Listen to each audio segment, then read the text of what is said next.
Hi everyone, welcome back to my channel. I hope you're all doing well. In today's video, I'm starting off making a spread for my reading journal. I read volume 1 and volume 2 of a manga series called Kemutai Hanashi. I hope that's how it's pronounced. I was actually looking at the other titles in different languages, seeing how, they all differ. And I like that some of them were called Beyond Words because I think that really suits what this manga is about. I think the Japanese title is something more like a smoke or a haze, something like that, a smoky, hazy story, something like that. And the reason is because the two main characters of the story, these two men, are moving in together. This story is not a BL, and that's the really interesting part about it. They are two grown men. They were classmates back in high school, but they weren't really close. They were classmates, but that was pretty much it. But it's interesting, I think you do get some flashbacks of seeing that they sort of, at least one of the characters admired the other character. So it was of course they knew each other in the way that, yeah, your classmates. You might not be friends with them outside of school, but you know who they are. But anyway, they were classmates back in the day, but now they're adults and they just so happen to bump into each other because they live in the same neighborhood. It's what are the odds? What are the chances? And they suddenly start to bond over taking care of this cat that they find. And it's just so interesting because here they are, former classmates, not really knowing that much about each other, but seeing each other, hanging out with each other, all because they're literally taking care of this cat together. And obviously they're now living together. And one of the challenges with that is that a lot of people think they're in a romantic relationship, and that wouldn't even be necessarily a terrible thing if they were, but they're not. And they're both very adamant that they're not in a romantic relationship. They're both completely fine with that. But the thing is, they don't really know how to define what they are to other people. Because of course it might seem odd for two grown men to be living together and not be a roommate situation. They could afford to live apart, and they're also not in a romantic relationship. It's well, what is this for then?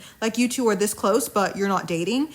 Something like that can be really difficult for others to understand. And so this manga series is just a slice of life about the two of them. Their relationship to each other, their relationship with their families, with their colleagues.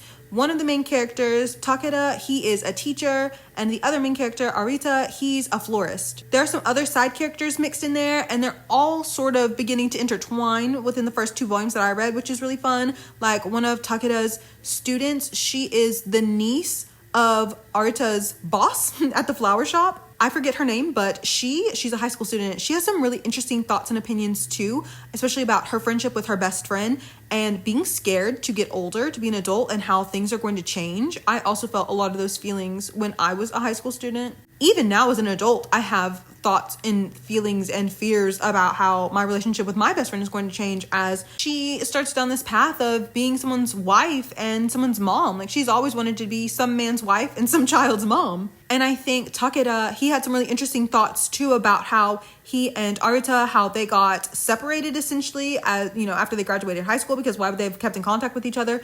But how as adults, when they re-met again, how they almost got separated again, and how it can be something so trivial that can bring you together, but it can also be something so trivial that not necessarily drives you apart, but doesn't keep you together, that just allows you to drift away, and that you do kind of have to make some sort of effort in order for that not to happen. There are just so many interesting things going on.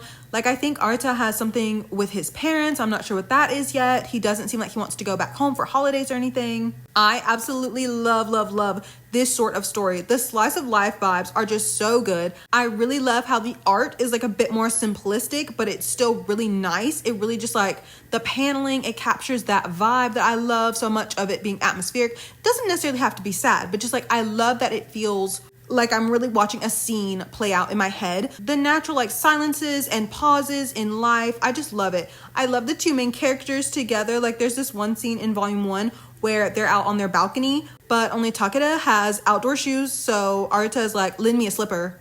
And so they just each have one on one foot, and they're just standing there on one foot looking out at their view. There are definitely a lot of funny parts. I'm so interested in seeing how this story develops. I think there's 7 or 8 volumes at this point, honestly, and it seems like the translation is pretty up to date, so I'm so excited to read more. I only decided to read volumes 1 and 2 because they felt like they fit the most with this time of year. In volume 2, there's even a summer festival. I love a summer festival, so I was thinking more towards fall I would start reading some of the other ones, and then I'm sure it transitions, of course, into winter. This is just such a special series. I don't know how I've never heard of it before now. It's so good. I wish it had an anime. Like, I really love it. I'm also wondering, like, are the characters going to be a romantic, asexual, or no? Like, maybe they're not either of those things and they just simply happen to like being together. And you know what? That's enough. I think that's beautiful, especially in a world that definitely undervalues friendship in favor of romantic relationships. I definitely highly recommend giving this a read. I really, really like it.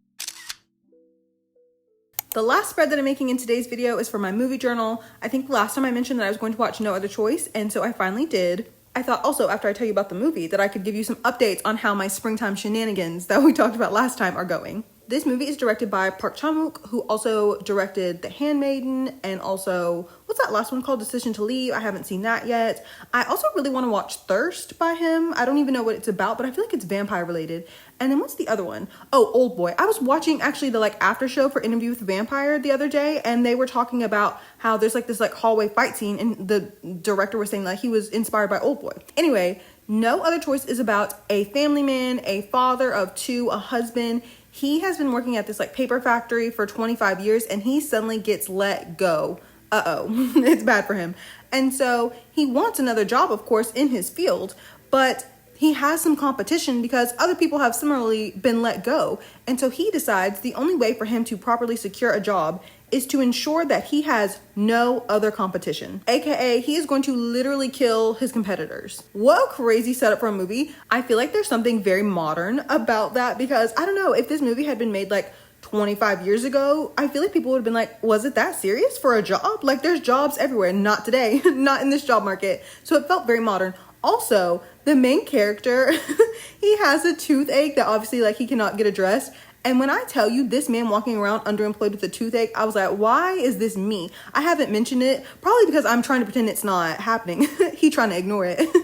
But I have been having such bad wisdom tooth pain recently, and there's nothing I can do about it other than take Tylenol and Advil for the rest of my life until I die, I guess. It is truly one of my biggest regrets in life. I'm not joking when I say that I did not get my wisdom teeth cut out of my mouth when I was like 16 and had health insurance. Like, how was I to know? I probably did know what sort of dysfunctional adult I was going to be. But me and my wisdom teeth were living together so harmoniously up until just like a few years ago. And then it really was recently, just like last month, that all of a sudden now I have pain every single day. It's crazy. The movie was just so interesting. Like I truly never knew what was going to happen next. I will say though, like I never once, like I didn't really feel any fear despite there being like high stakes. Like I kind of never thought like something bad was going to happen to the main character. I don't know. It was so visually stunning, like just beautiful. All of the colors, the cinematography, like just some of the shots, I genuinely do not understand how the director does what he does. Like, how did you even think of this shot? And then like the editing, how did y'all transition it like this? Just crazy. To me, this is the experience I should be having anytime I watch a movie of just like,